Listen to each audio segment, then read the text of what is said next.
ગોતી લો તમે ગોતી લો આ ગીત ખૂબ જ પ્રખ્યાત થયું હતું। આ ગીત ખલાસીઓના જીવન વિશે કે એક સાચો ખલાસી કોને કહેવાય, એક ખલાસી પોતાને પેટ અને પરિવારને ભરણ પોષણ માટે કેવી રીતે દરિયા સાથે બાટ ભીડે છે અને કેવી રીતે સંઘર્ષ કરે છે।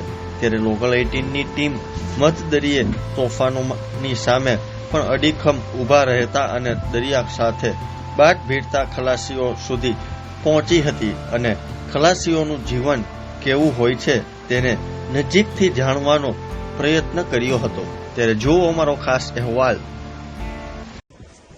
બોટ તો મારે અત્યારે 11 બોટ જેવું છે, પણ બહુ વર્ષો પહેલા મારા બાપુજી એક નાનકડી હોડીમાં જતા હતા। ખૂબ સંઘર્ષ કરવો પડે છે અને સંઘર્ષમાં આ જીવન છે અમારું। ખૂબ જ જોખમની સાથે કુદરતના પરિબળો સાથે અમારો આ વ્યવસાય કરવો પડે છે। કંઈ નક્કી રહેતું હોતી નથી કે આમાં કુદરતી રીતે ક્યારે કેટલું શું બની શકે ને ક્યારે કેટલો માલ આવી શકે, કેટલી નુકસાનીઓ થઈ શકે।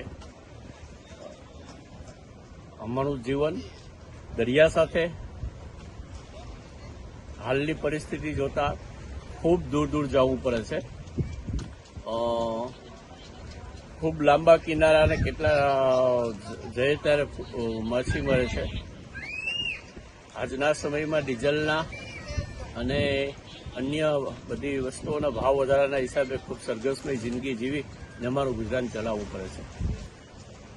બોટ અત્યારે FRP એટલે ફાઈબર બોટ 45 થી 55 લાખ રૂપિયા જેવી થાય છે।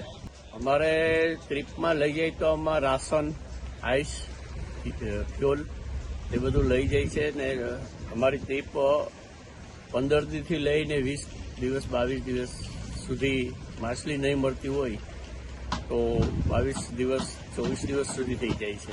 મોન્સૂન સિઝન અમારી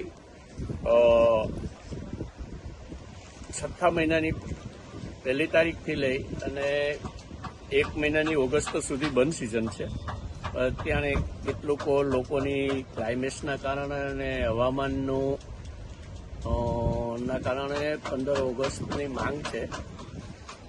એટલે અમારી બેન પીરિયડ અત્યારે તો 1 ઓગસ્ટ સુધી ગણાય। બાકીના દિવસોને અમારે 8 મહિના જેવી સિઝન ફિશિંગની રહેતી હોય છે।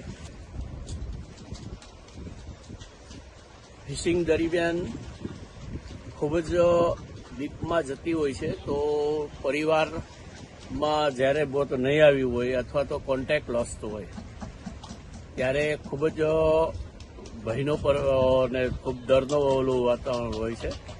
અને હાલના સમયે વાયલીસ અને જીપી જેવા સાધનો આવી ગયા છે, તેનાથી ઘણી અમને રાહત છે।